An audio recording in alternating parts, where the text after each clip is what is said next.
Why am I not happy with my life? It can be very frustrating if you feel dissatisfied with your life, and it can be hard to identify the cause. So that's what we're going to get into today.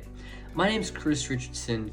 I'm a coach here at Life on Your Terms, and we make these videos here because we find people don't feel empowered to make decisions in their life and live a life on their terms. So that's why we make these videos, to hopefully empower you to be able to do that.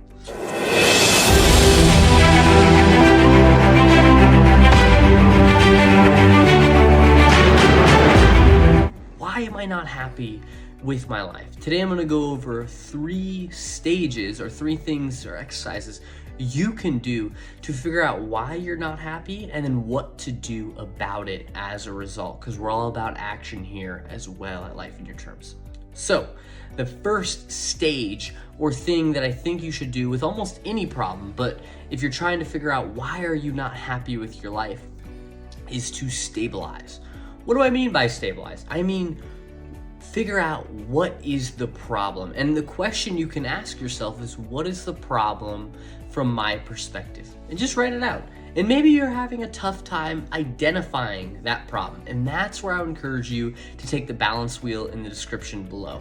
Because the balance wheel doesn't just touch on one area of your life, but it's going to go over professional, relationships, health, and resources. Maybe showing you where you have some holes in your life and what you want to change. So that can be a great tool to figure out what is the problem from my perspective and what do I want to change. So that's a great question to ask yourself to get started on figuring out, why am I not happy with my life? Another great thing you can ask yourself related to once you identify the problem is, what have you tried before that has and has not worked? So maybe you're not happy with your career and you've tried a few different areas, and maybe it's just the job you're in. And if you can identify that, that can create a really easy path for you to figure out why you're not happy and how you can fix that. So that's what I encourage you to do. Figure out what has and what has not worked in making me happy with my life or satisfied with my life. And one quick thing, I would encourage you to not focus on being happy all the time, because that assumes all other emotions are wrong, which we are humans, and it's normal to feel angry, sad, stressed. All those things are normal to feel. So I would encourage you to reframe it as, what can I do to make the most out of my life instead of happy? So with that, how can I maximize my life? Because we're here for a limited amount of time. I wish all of you the most life possible, but life is limited. And so what can you do to make the most of it? And I think that will result, at least what I've found, to make me feel the most satisfied. And again, throughout all this is my subjective experience. It's just how I see it, but I'm trying to be helpful for people going through some of this stuff. So that is a great thing to ask. What have you tried that has or has not worked? And then also, another great question to ask in the stabilization stage is, if I don't make this change, what will it cost me? So with that, that identifies what are the downsides of me not trying to figure this out and make this change. And that can show you a lot. So I really like that question.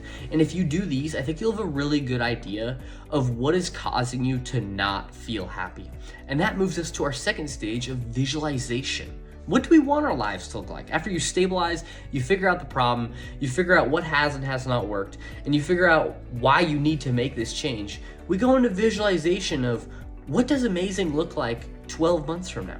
Write it out. And again, you can use the balance wheel areas to kind of give you some ideas. You can use other areas too, just to what does amazing look like 12 months from now. And this may help you if you don't have a direction on how to fix this problem.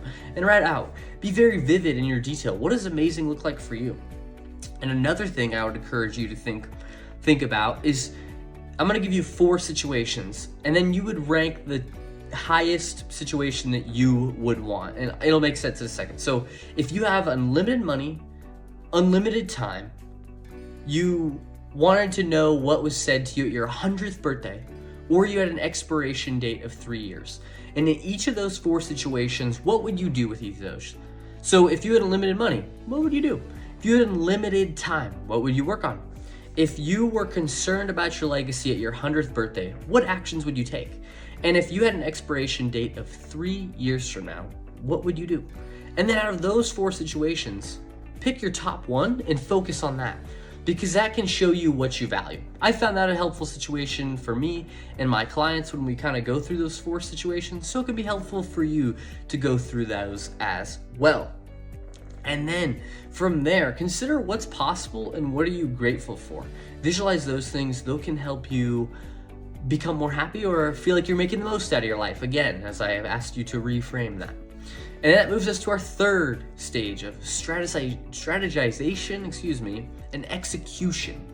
Once we figure out where we want to go and what we want our lives to look like, we need a strategy behind it. We need to figure out what behaviors need to happen for us to make this visualization a reality. And I would encourage you to start out with a 1-year visualization, and then you can do 3 years and 5 years. It's totally up to you, but I would just start with 1 year and then work towards that. So create a plan. What behaviors or habits do I need to adopt to make my visualization a reality? That can be very helpful for you to go through that exercise. And again, through all of this, I want to encourage you to write this out. It makes it more real and more vivid. Get it out of your head. Talk about it with someone. Those are a few great things you can do to make these more likely to happen. So, what behaviors need to happen for you to make this change? Now, once you identify that, what metrics can you create to know that you are successful in your pursuit of changing your life or making the most out of your life?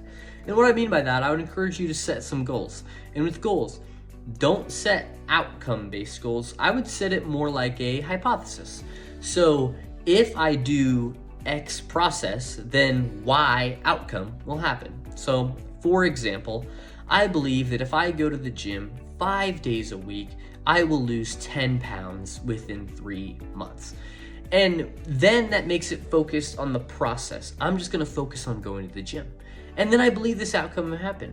And maybe the outcome does or does not happen. And you can do this and apply this to within happiness of your life or making the most out of your life.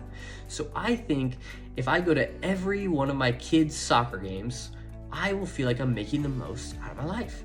And I'm gonna do this for 3 months and then track it and then know if you're successful. Make sure you make it to every one of your kids' soccer games.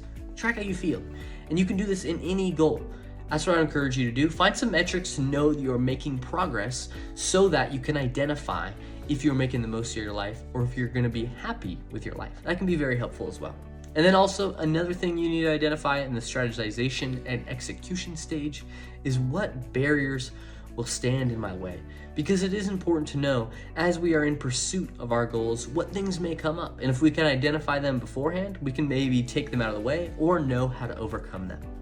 So again, today I talked about why am I not happy with my life. Hopefully that was helpful. I know a lot of people feel this way and I hope I gave you a few insights to change that.